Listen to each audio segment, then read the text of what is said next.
Well, we shared with you also last week regarding what has been taking place up north in Canada, and these freedom convoy that has been sweeping Canada, and from Alberta to Ottawa, and there in between, and a lot has been taking place. I mean, this freedom convoy that we have seen here in Canada has sparked many countries right now. We're seeing New Zealand, Australia, France.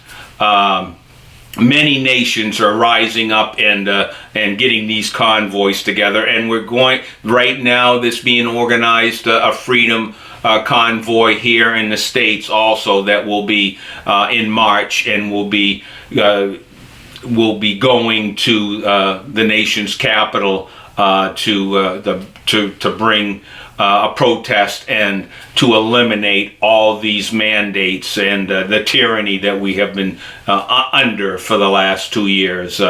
And so it's been a powerful movement. And again, you've been hearing a lot of rhetoric coming out about, these are, they're terrorists, and they're Nazis, and they're this, that, and the other, coming out of the Trudeau administration that prime minister. And so we've been seeing the rhetoric ramped up, and now we actually see full-on tyranny from this Canadian government, where now they've Trudeau's invoked this state of emergency, and now they're going in to wipe out the truckers. If it bankrupts them, that's fine. They're going into their bank accounts and freezing them, and then they want to use the police to do their thug work and against peaceful protests. And I've been following this now for the last couple weeks, and it's peaceful. But what you're hearing rhetoric to the opposite, and we're seeing. It really has come to light here what we're actually seeing. This has really shown the light on these so-called elites, and these elites against the working class, and how they know better, and that the working class needs to come under their thumb, be quiet. No, don't make a fuss. No protesting. And when you do, these elites are going to call you domestic terrorists. And we see what's happening in Canada, but don't forget, we've been hearing that here in the States. Look what they did with the parents there in Virginia, Loudoun County. They, the school association sent a letter to Merrick Garland calling these domestic terrorists. So we see this same tyrannical game plan right here in the States too, and it's evidenced right now in Canada.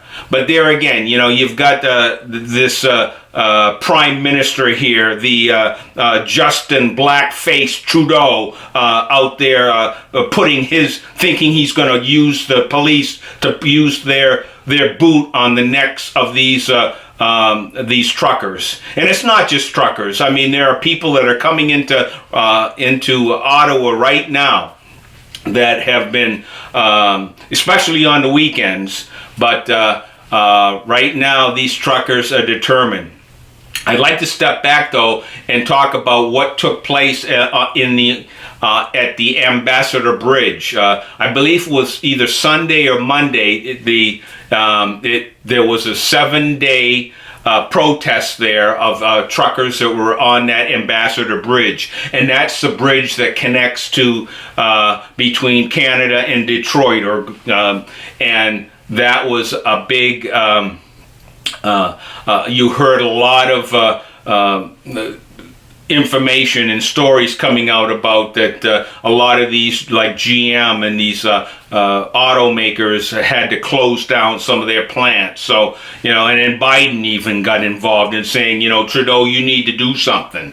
But after 7 days of protest, that bridge was opened up at midnight. It was either midnight Sunday or Monday, but that is now opened. And again, peaceful protest. But we see this Trudeau government gonna use the police, and also this state of emergency is, as I had mentioned, talking about freezing funds. Also, we saw here earlier in the week, we saw the crowdfunding platform, going in and saying, I'm going to take your money and I'm going to give it, we're not going to give it to the truckers. We're going to give it to, we're going to give it to some other charity, so to speak. Well, a Christian crowdfund, Give, Send, Go, got involved, and they were raising millions of dollars. And then the state of emergency that Trudeau enacted now is basically, they're going after that crowdfunding platform, Give, Send, Go. Now, I believe that Give, Send, Go also had a cyber attack. They are back up and running. But again, these tactics that they're using, and many in the government, the conservative arm of that government there in Canada was pointing out the fact of this is tyrannical. These are peaceful protests, and using a state of emergency was not called for, and they're saying it's unlawful. And that's what these truckers are saying right now, is we're here protesting and we're not moving. And for the most part, there's many steadfast. Some have left, some had to go because of the consequences that they couldn't afford. But there's many. The majority of those truckers are standing tall and standing strong, because they want their freedoms back, and they want to get Trudeau's government boot off their neck. And they are committed, and they are willing. If Trudeau wants to use the police, then they're saying, well, we're peaceful protesting, so come on, bring it on.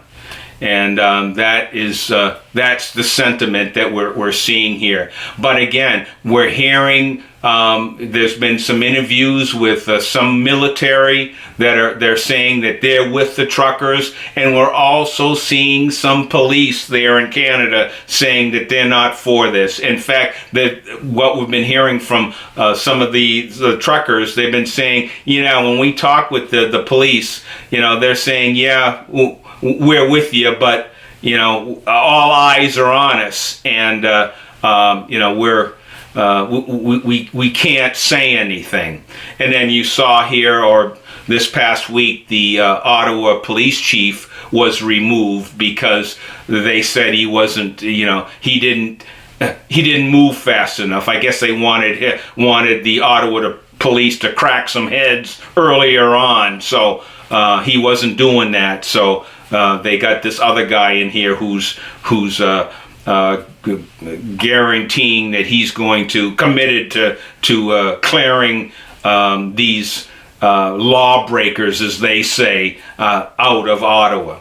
So we'll see. This is going to play out, but right now they're starting to see there seems to be a massing of a police force, and there's good possibility that they might be actually moving in to, to forcefully go after these truckers there in Ottawa, and we'll see. But that's this state of emergency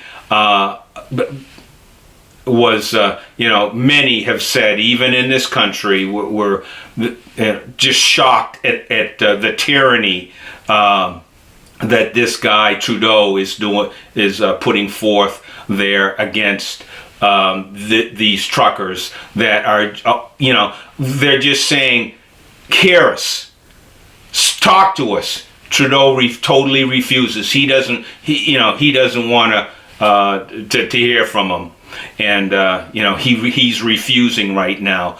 But again, cooler heads. There are many prime ministers in other parts of Canada. Basically, you have Ontario, which is like a state. Like in our country, we have states. Well, Saskatchewan is one. Ontario is another that have already said we're lifting the masks. So I mean, as more and more these areas lift these mandates, then it's a moot point to begin with, and that's what they're doing. I believe Alberta, also is another area that is lifting the mandates. So again, this dictator Trudeau is one. The world is watching, and more and more people are stepping forward and saying this is wrong. So what we're going to do right now is we're going to take a look at, going to hear from some truckers that are there, and you can sense and hear the determination and what they're trying to do to get their freedoms back. And you're also going to hear from the horse's mouth, Trudeau, in him trying to justify these tyrannical movements, trying to use the police to arrest or those peaceful protesters, and then also using the government to freeze bank accounts and to basically put some of these truckers out of business totally. So here, take a look at some video clips here of what's been going on this week. We viewed what took place over last week, but this right now seems to be coming to a head that we might see on Friday. So here, take a look and hear from some of the truckers and some of the political arm there in Canada. Take a look.